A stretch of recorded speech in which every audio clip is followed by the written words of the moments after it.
Boa tarde, amigos do NEPOM. Boa tarde a todos vocês, abnegados trabalhadores desta casa, amigos, amigas e a todos os participantes desse canal. Neste momento em que iniciamos as nossas atividades, rogamos ao Pai, a quem somos gratos pela vida, e que o Mestre Jesus possa nos auxiliar, nos envolvendo, nos inspirando, junto com os nossos mentores, com os mentores trabalhadores desta casa, e que possamos ser inspirados por todos para uma boa preleção, que possamos trazer as verdades ditas pelo Mestre Jesus de forma lúcida,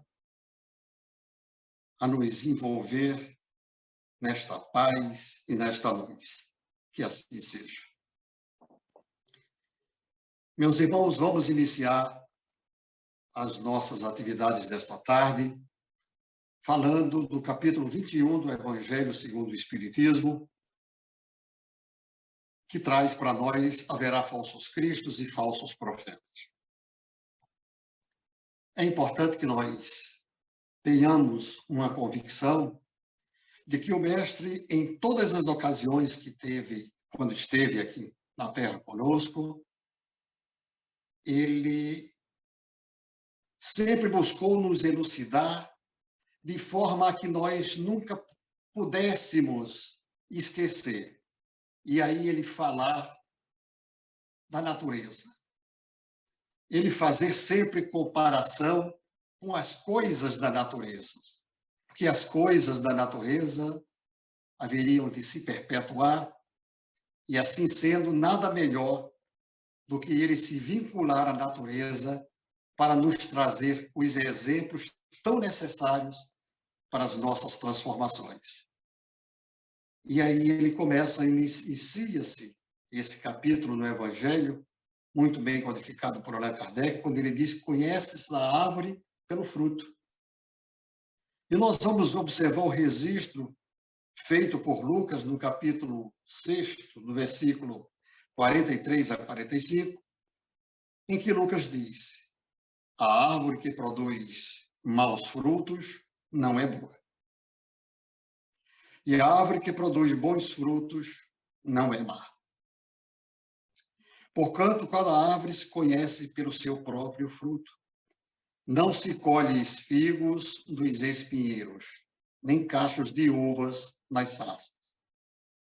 O homem de bem tira as boas coisas do bom tesouro do seu coração, e o mal tira as más do mau tesouro do seu coração, porquanto a boca fala do que está cheio o coração. Nós podemos fazer uma interpretação sobre esse texto, considerando que cada indivíduo deve dar o exemplo, não somente falar as coisas, porque falar é fácil, exemplificar é que é o difícil. Então, nós precisamos ser exemplos vivos daquilo que nós possamos falar. Então, que nós possamos trazer o exemplo sobre as coisas, as virtudes, a moral dos nossos comportamentos, trazido daquilo que nós possamos exemplificar ao outro. E não que nós possamos dizer apenas verdades, e quando sairmos daquelas verdades, daquele momento, deixarmos de ser aquela pessoa, fazer coisas que não condiz com as realidades que nós expressamos.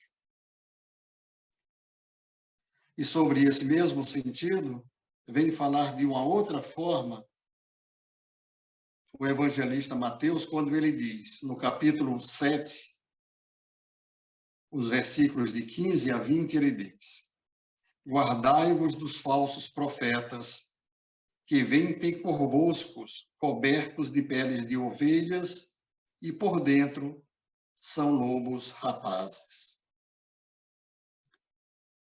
Conhecê-los-eis pelos frutos. Podem colher-se uvas dos espinheiros e figos nas sarças? Assim, a árvore boa produz bons frutos. A árvore má produz maus frutos. Uma árvore boa não pode produzir frutos más. E a árvore má não pode produzir frutos bons. Toda árvore que produz bons frutos, toda árvore que não produz bons frutos será cortada e lançada ao fogo. Conheçá-los-eis, pois, pelos frutos. É exatamente quando ele trata dos falsos profetas, daqueles indivíduos que trazem verdades a serem ditas, porque deveriam ser exemplos para transformar a humanidade, e eles pregam algumas coisas e fazem outras completamente diferentes daquilo que eles haviam dito.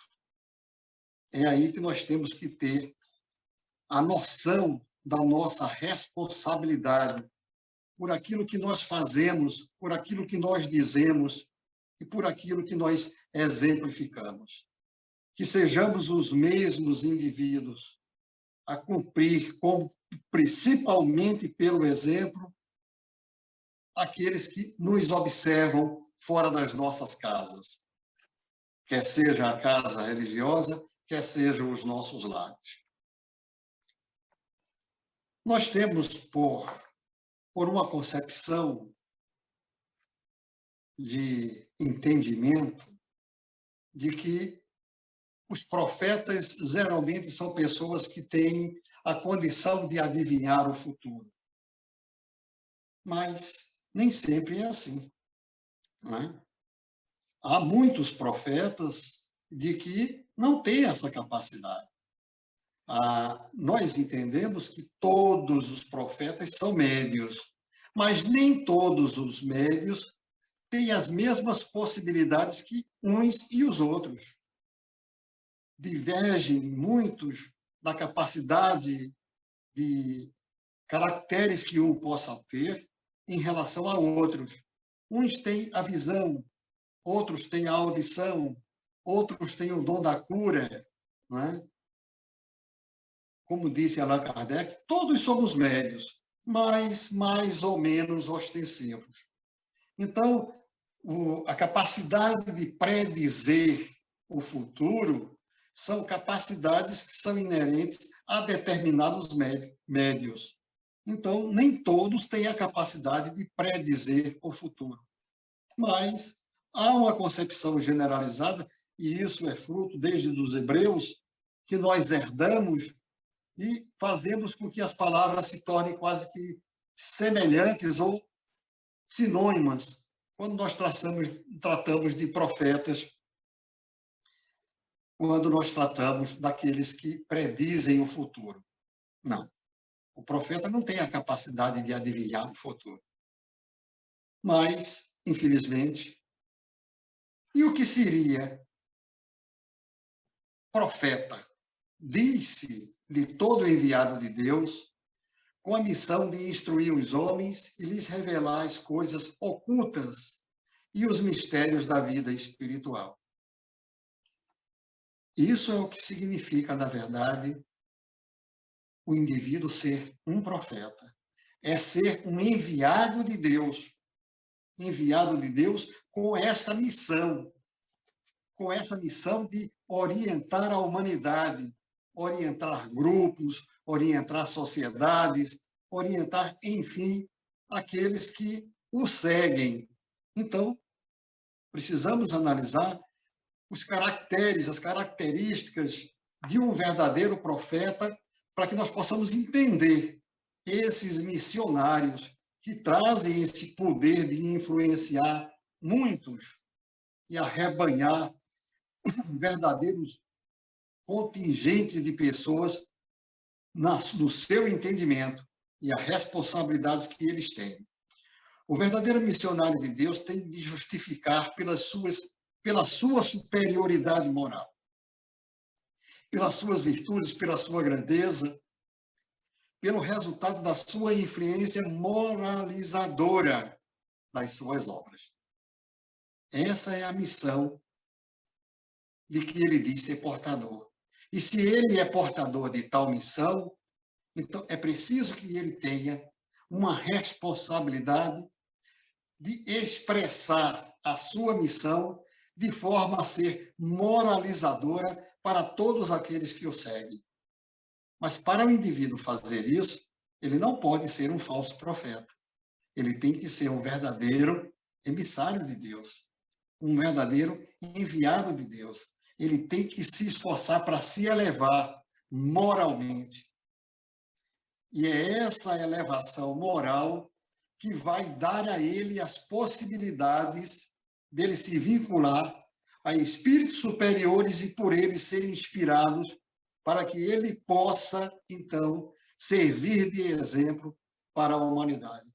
Se é que é bem assim que se comportam os verdadeiros profetas. Porque os verdadeiros missionários, eles ignoram a si mesmo. A si mesmo.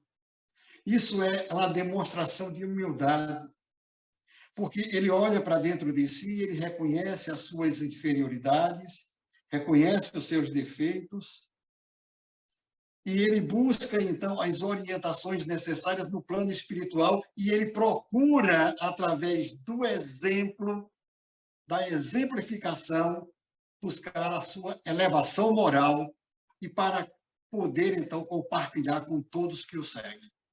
É assim que deve ser o verdadeiro espírito. É assim que deve ser o verdadeiro profeta. É assim que deve ser os verdadeiros emissários de Deus. Os verdadeiros profetas revelam os seus atos, são adivinhados, ao passo que os falsos profetas se dão eles próprios como enviados de Deus. Observe a necessidade do indivíduo se fazer humilde. Nós temos um exemplo muito forte em nossos exemplos a ser seguidos daqueles que se fizeram exemplos para nós, ou que ainda se fazem exemplo para nós, como Chico Xavier, como Divaldo Franco. Mas observe a simplicidade que era o nosso querido amigo, irmão, trabalhador da doutrina, Chico Xavier. E quantos outros se fazem humildes? Detestam serem reconhecidos, detestam aparecer. Não é? Essa é a proposta daqueles que se transformam em um verdadeiro espírita, em um verdadeiro cristão, em um verdadeiro missionário de Deus. É o que vem levar o apóstolo João em sua primeira epístola, no capítulo 4, versículo 1, em que ele diz: não creiais em todos os espíritos, meus bem-amados, não creiais em todos os espíritos, experimentai se os espíritos são de Deus, porquanto os falsos profetas se têm levantado no mundo. Olha, o Espiritismo vem revelar uma outra mais perigosa de falsos cristos e de falsos profetas, que se encontram, não os que se encontram entre os homens, mas os que se encontram desencarnados. Espíritos hipócritas, orgulhosos, pseudo-sábios, que passaram da terra para a erraticidade. E nós temos o hábito, né, de quantas pessoas, às vezes, praticam tantas barbáries quando estão encarnados e, quando morrem, são considerados por muito como santos, porque morreu, virou santo, morreu, virou anjo. E que isso não é verdade. Os homens maus, quando passam para a erraticidade, eles levam consigo o que tem no coração, o que eles levam na consciência. Então, eles não mudam em nada. Essa essa matéria que nós possuímos, o corpo físico, é uma mera veste do espírito. Quando desencarnamos e deixamos aqui o corpo físico, passamos para a erraticidade, levando o que nós temos de sentimento. Temos pureza de coração? Ou temos ódio, rancor, mágoa, desejo de vingança? A maioria dos nossos irmãos equivocados na vida, eles passam e levam aquilo que continuam sendo.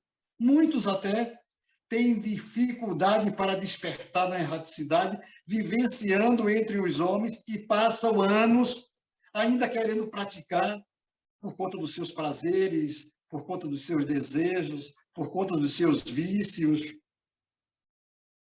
E esses vícios não só estão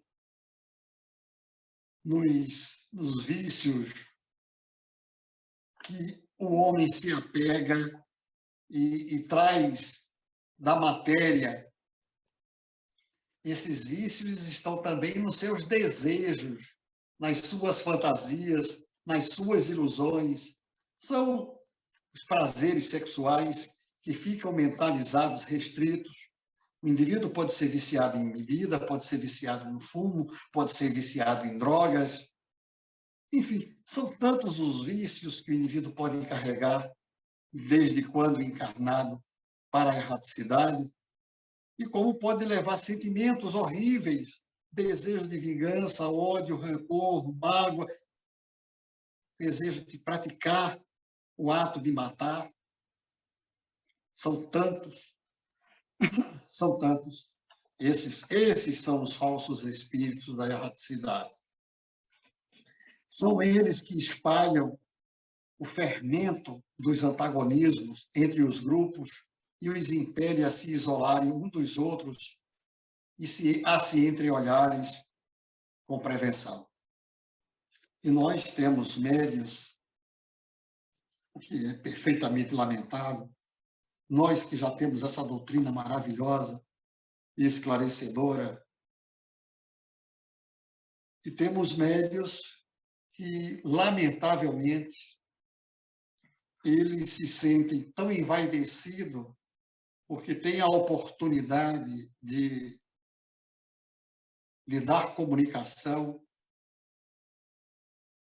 E aqui eu falo dos médios iniciantes, porque muitos médios iniciantes, todos eles, quando os iniciam, têm dificuldade nas suas comunicações.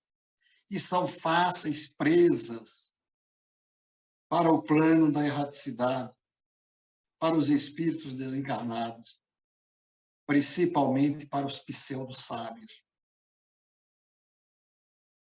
Se nós compreendermos bem o Livro dos Espíritos, a escala espírita, que vem falar dos espíritos inferiores, que vem falar ainda do quanto representa a matéria para esses espíritos inferiores, e que por que eles ficam presos ainda à matéria, por ser exatamente pela predominância que existe da matéria sobre o espírito.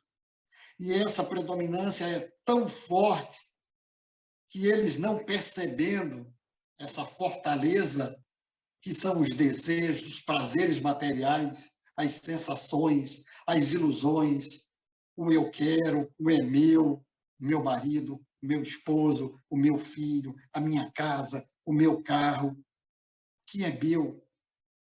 À medida como eu vivo, essas fantasias, esses desejos são tão fortes, essa predominância da matéria sobre o espírito, que não é fácil de se desvincular para se tornar um bom espírito, onde se inicia, a partir dos bons espíritos, a predominância do espírito sobre a matéria.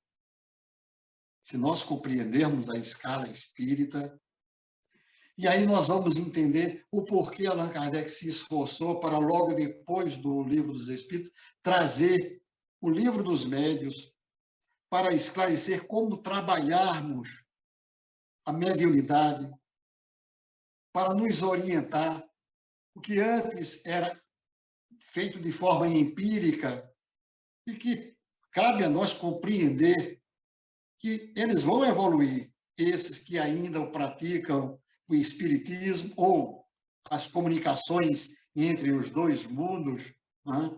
Esses médios que praticam essa comunicação, que não conhecem a doutrina espírita, que praticam de forma empírica,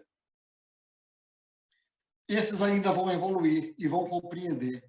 Mas nós que já temos as orientações trazidas no livro dos médios e ainda nos permitirmos nos vincularmos a esses espíritos, quando às vezes nós falamos para determinados médios, você tem que trabalhar a sua moral, meu irmão. Você tem que buscar a sua evolução. Não, eu para ser médio não preciso de moral, não.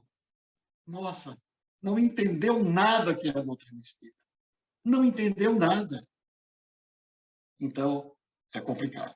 É complicado porque aí eles se isolam e ficam com esses pseudo-sábios, imaginando que são superiores, porque aí eu trato com escreveu 1, 2, 3, 4 livros. Quem é esse? Esse fulano que se diz que escreveu esses ou aqueles livros. Era um benfeitor espiritual? Precisamos ver a quem estamos nos vinculando para dar as comunicações. Essa é que é a importância. Os médios necessitam, sim, se moralizarem para se elevarem, para poder dar boas comunicações. Porque o médium, se você procurar saber mesmo quem é o médium, se nós formos observar o que os orientadores nos dizem em O Livro dos Espíritos, os médios são pessoas individuais. E aí nós temos, não somente no Livro dos Espíritos, e aí temos posteriormente em vários livros respeitáveis que trazem orientações de quem são os médios. Os médios são seres endividados. A maioria deles são seres muito endividados. E que, por oportunidade, a mentora Joana de Ângeles, de Divaldo Franco, vem até dizer que você tem a oportunidade, é como que você tivesse 2 vidas em uma. Não é? Tem essa oportunidade. Misericórdia de Deus dando a mediunidade a você. Não é? E você se acha? Por que se acha? Porque aqueles que estão sofrendo lhe endeusam. Coitados. Aqueles que estão sofrendo, são sofredores. São pessoas que desconhecem. Se são sofredores, é porque desconhecem. Desconhecem o que nós chamamos de moralidade, o que nós chamamos de moral, o que eles devem fazer, como a responsabilidade para com os desígnios de Deus, para com as verdades ditas por Deus. Eles desconhecem e, por isso, são sofredores. Não é?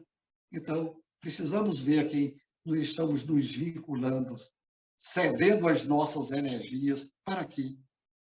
Porque o verdadeiro médium, ou o simples médium, ele tem uma obrigação que é trabalhar com Jesus e para Jesus. Nossa, é tão simples. É aquele que sofre, vir e ele dar a oportunidade da comunicação para que aquele irmão sofredor seja orientado adequadamente e ele possa se desvincular do mal que cometeu, entendendo as novas verdades e assim se desvinculando do mal, alçar voos. Quantos irmãos sofredores chegam e vão embora e seguem o seu caminho de evolução, e médios retardam e ficam querendo retardar não só o seu processo, mas o processo da humanidade. As comunicações que os espíritos, que os principais médios recebem, com o cunho de lógica e de autenticidade dos melhores espíritos, justiçarão rapidamente esses ditados mentirosos e astuciosos, emanados de uma turba de espíritos mistificadores e maus, diz o Evangelho segundo o Espiritismo. Mas, entretanto, é preciso que o médium busque se moralizar para que ele crie essas vinculações com os espíritos superiores, para poder trazer essas comunicações que possam libertar ele e aos outros de tão terríveis atos pelas suas irresponsabilidades, fazendo uso do seu livre-arbítrio. Paciência. Meus irmãos, eu quero aproveitar a oportunidade para que eu faça um comentário sobre uma perspectiva. É inegável, diante dos fatos que estão acontecendo, que nós estamos vivendo um processo de transição planetária. É sabido por todos. Mas o que não é sabido por todos ainda é que muitos dizem: outrora nós sentávamos na nossa calçada das nossas casas e ficávamos com os nossos vizinhos e não tinham medo de ficar conversando e conversávamos até tarde, entrávamos para nos deitar e às vezes deixávamos a porta aberta, enquanto que hoje se fecha as portas 7 chaves e sequer podemos sair, porque quando saímos de casa, podemos ter o nosso carro roubado na porta de casa, podemos ser roubados no ponto do ônibus, podemos ser assaltados no próprio coletivo, e às vezes na porta de casa, às vezes dentro de casa, na janela de casa, a gente percebe bandidos disputando terrenos para vender drogas e comemorando o domínio da sua emancipação naquela área, dando tiros para o alto. E vemos políticos, como hoje vive o nosso país, trazendo orientações tão diversas das realidades, em que nós chegamos a pensar: nossa, tudo está sem controle. Não, nós não estamos sem controle. Porque tudo isso que está acontecendo foi dito pelo Mestre Jesus. É por isso que todos nós temos e devemos compreender as palavras do Mestre Jesus. Quando Jesus citou o Sermão do Monte, aquele momento de alegria e de felicidade que encantou a todos, que uns até chamam daquele código de poesias, de amor, que Jesus trouxe para todos nós, que a partir daquele momento a humanidade passou a ser outra. Claro, aqueles que desejavam mudar. Porque nós vamos observar cristãos e não cristãos mudando na concepção de vida, considerando o Sermão do Monte. E exemplo maior não existe do que Mahatma Gandhi, quando ele diz que se todos os livros do mundo houvesse um acidente e todos pegassem fogo e só sobrasse o Sermão da Montanha, não precisaria de nada. Ninguém precisaria ficar preocupado, porque ali está o que é necessário para a humanidade continuar a viver. Todas as orientações estão contidas. É uma beleza. Mas nós precisamos também compreender que o Mestre Jesus, ele não somente deixou o Sermão do Monte, ele trouxe as predições. E nas predições que ele faz aos seus discípulos, ele conta tudo isso que está se passando, tudo isso que nós podemos vivenciar nos dias de hoje.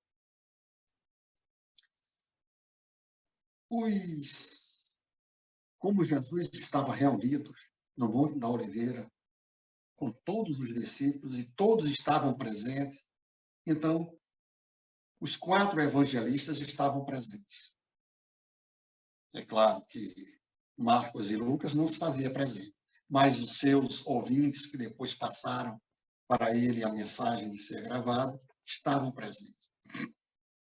E nós vamos observar que todos os quatro resistem. É claro que o João, sempre um pouco diferenciado, não estava entre os hipócrifos, né? Entre os evangelhos, em que tem tudo em comum. João vem falar do Apocalipse. Mas os outros, eu fiz questão de escolher um deles para falar só sobre um, para não confundir a cabeça de a nossa cabeça, para poder seguir uma trilha. E eu vou seguir o Evangelho de Mateus. Mateus, no capítulo 44, ele inicia o capítulo dele dizendo assim: quando Jesus ia saindo do templo, aproximaram-se deles os discípulos para lhe mostrarem a estrutura do templo.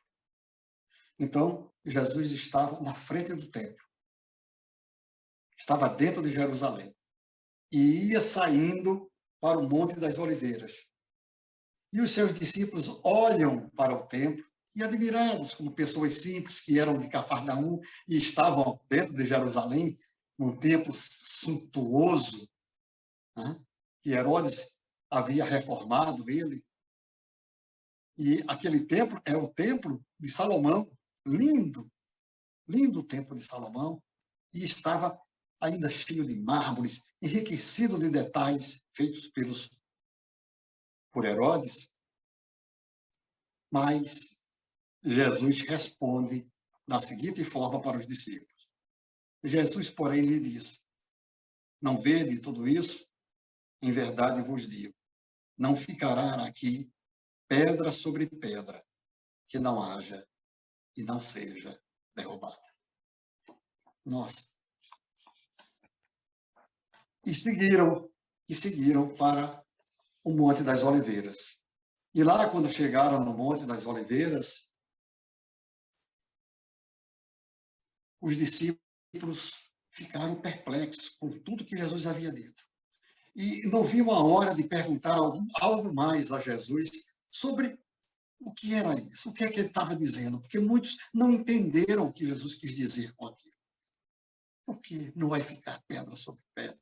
O que é que ele está falando? Do que é que ele está falando? No versículo 3, seguindo o Evangelho de Mateus, ele observa: e estando sentado no Monte das Oliveiras, chegaram a ele os discípulos, em particular, dizendo: dize-nos, quando serão essas coisas? E que sinal haverá da tua vinda e do final do mundo? É aí que Jesus inicia as suas predições. E vem falar de tudo isso, porque Jesus vem dizer, a partir do versículo 4, e Jesus respondendo lhe disse: acautelai-vos de que ninguém vos engane. Observem o que Jesus está dizendo. No versículo 4, ele diz: acautelai-vos que ninguém vos engane. No 5, porque muitos virão em meu nome, dizendo, eu sou Cristo. E no versículo 6 ele diz, desculpe, e no versículo 5 ele conclui, e enganarão a muitos. Então, ele inicia esse capítulo, esse versículo, dizendo, acautelai-vos, que ninguém vos engane. E ele conclui dizendo, e enganarão a muitos. Eis os falsos profetas. E esses profetas estão entre os homens e estão fora deles. E muitos dos homens que hoje imaginam que pela sua arrogância, pela sua prepotência, pela sua posição social, são eles o dono do seu nariz, que são eles que mandam, quando eles estão sendo influenciados a assim serem. Os falsos profetas, os falsos missionários, os falsos cristos. Porque a gente sempre quer vincular isso à religiosidade, mas está em todos os segmentos da religião e está em todos os segmentos da sociedade. está em todos os segmentos naturais ao processo de evolução da humanidade. Hoje, nós vemos os jovens, eu quero é mais, eu quero é curtir. Curtir o quê? Quando se ausenta da palavra de Deus. Mas vamos continuar fazendo as interpretações. No versículo 6, ele diz, ouvireis falar em guerras e rumores de guerras.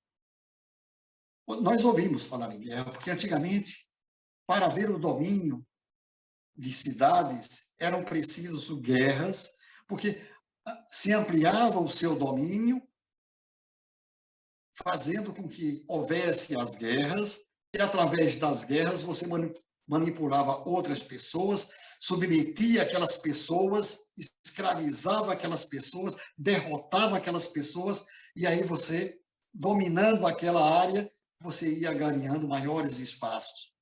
Era assim que a guerra era antigamente. E tivemos uma Primeira Guerra Mundial, tivemos uma Segunda Guerra Mundial. Mas agora ele fala, e ouvirão falar em rumores de guerra. Rumores de guerra, entenda que é o dia de hoje, o homem com a inteligência que ele possui. Porque antes nós éramos meros instintos, lá atrás. Depois trabalhamos os sentimentos. E hoje nós temos a razão. E atingindo a razão, nós começamos a analisar o que queremos mudar em nós. Então, a guerra hoje é aquela guerra que Jesus vem dizer em outra ocasião, quando ele orienta a humanidade. Aqui ele está falando para os discípulos. Mas quando ele fala para a humanidade, ele diz, eu não vim trazer a paz, mas a espada. A espada não é a espada da morte, que provoca a morte no outro. É aquela que provoca a transformação e a mudança em si próprio. É você estar dentro de uma família e você ter um marido seguindo uma convicção religiosa, a esposa seguindo outra, o filho seguindo outra. É essa a ideia. Então, a transformação não é matar o homem velho, é transformar esse homem velho em um homem novo, desenvolvendo as suas virtudes, os seus talentos, as suas habilidades. Essa que é a proposta, hoje vivenciada pelos rumores das guerras.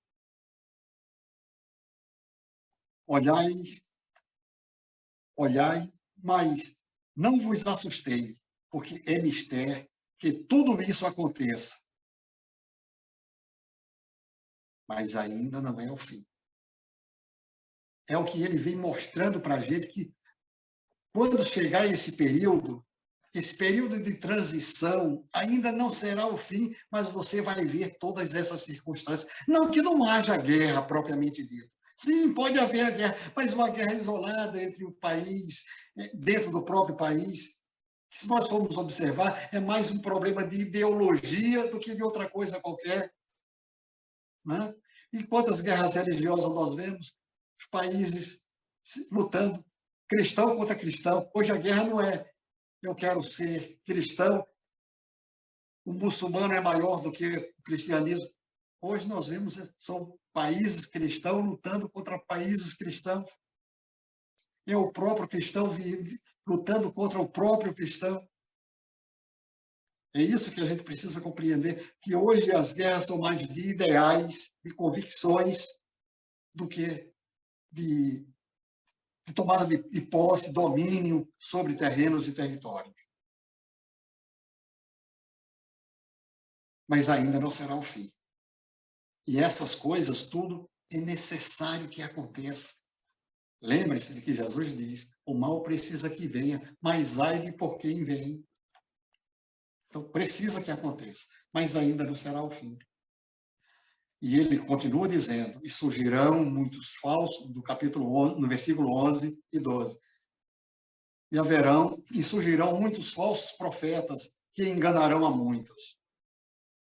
E agora vem no versículo 12 uma coisa que eu achei muito importante. E por se multiplicar a iniquidade, o amor de muitos se esfriará. Nossa, o amor de muitos se esfriará. Não devemos lutar, perseverar. Não devemos nos arrefecer diante dos obstáculos. Não! Continuemos. Sabemos que não é fácil encontrar dificuldades dentro da própria casa, opiniões diversas, mas temos que perseverar, temos que ter calma, temos que ser sóbrio, temos que ter tempo para ouvir, falar quando houver oportunidade, dizer as verdades de forma sutil e branda. E branda. E branda. Bem-aventurados os brandos, porque herdarão a terra, disse o Mestre Jesus. Então, não vamos esfriar. Vamos perseverar na prática do bem.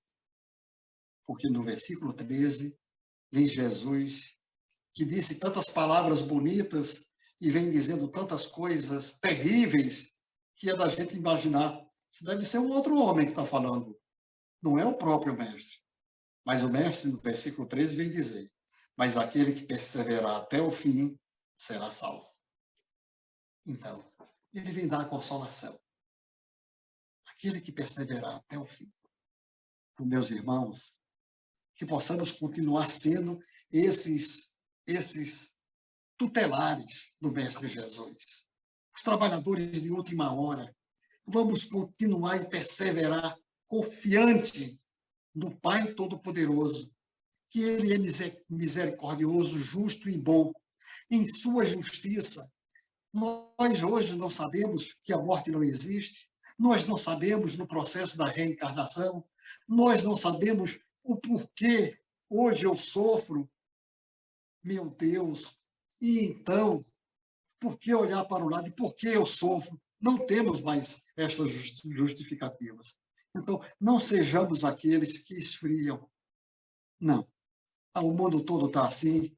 Deixa, eu vou continuar, eu vou aproveitar e gozar da vida, porque enquanto tenho. Que vida? Se ninguém morre, se nós somos eternos a partir da nossa criação. No versículo 23 e 24, ele diz: então, se alguém disser, eis o Cristo está aqui ou está ali, não lhe dê crédito. No 24, porque surgirão falsos cristos e falsos profetas e farão tão grandes prodígios, sinais e prodígios, que, se possível fora, enganariam até os escolhidos. Muitos chamados, todos são chamados, mas poucos serão os escolhidos. E nós não nos enganaremos, porque nós já sabemos que a doutrina espírita, o Consolador prometido por Jesus, vem nos esclarecer o magnetismo, a força que cada um tem de curar, a força que os espíritos têm de manipular as energias, que tudo é energia, que milagres não existem, enquanto a humanidade toda olha para esses médios e ficam vendo milagres em que eles fazem prodígios que poderiam enganar a muitos e que enganam a muitos. Mas nós, os verdadeiros escolhidos, devemos perseverar até o final, custe o que custar, porque nós compreendemos que isso são manipulações de energia que podem estar sendo manipulados por pseudo-sábios da erraticidade e que estão fazendo esses prodígios, porque tem que vir esses prodígios para que a humanidade desperte. Eles precisam ser despertados. Esse mal tem dois viés. Um é trazer para nós a necessidade que temos de buscar a compreensão em nossa doutrina. E o outro é crucificar aqueles a expiação necessária. Então, meus irmãos, tenhamos olhos de ver, e coragem de compreender, coragem para continuarmos perseverando até o final, para sermos salvos. No versículo 14, diz Mateus: este evangelho do reino será pregado em todo o mundo, em testemunho a todas as nações, e então virá o fim. Se faz uma ideia de que isso seja um apocalipse. Não, não é não. Esse fim seja o final do mundo. Não, não se trata de final do mundo. Isso não é final do mundo. Isso não é final de mundo. Por que não é final do mundo? Porque nós que estudamos o Consolador compreendemos que os mundos passam por fases, por ciclos, ciclos de evolução. Nós estamos em um planeta de provas e expiações, que já foi ao seu turno um planeta de primitivos, que comportou os espíritos primitivos, e que avançou e passou pela fase do ciclo, completou o ciclo e se transformou em planeta de provas e expiações, e que agora está passando deste ciclo de provas e expiações para o mundo de regeneração.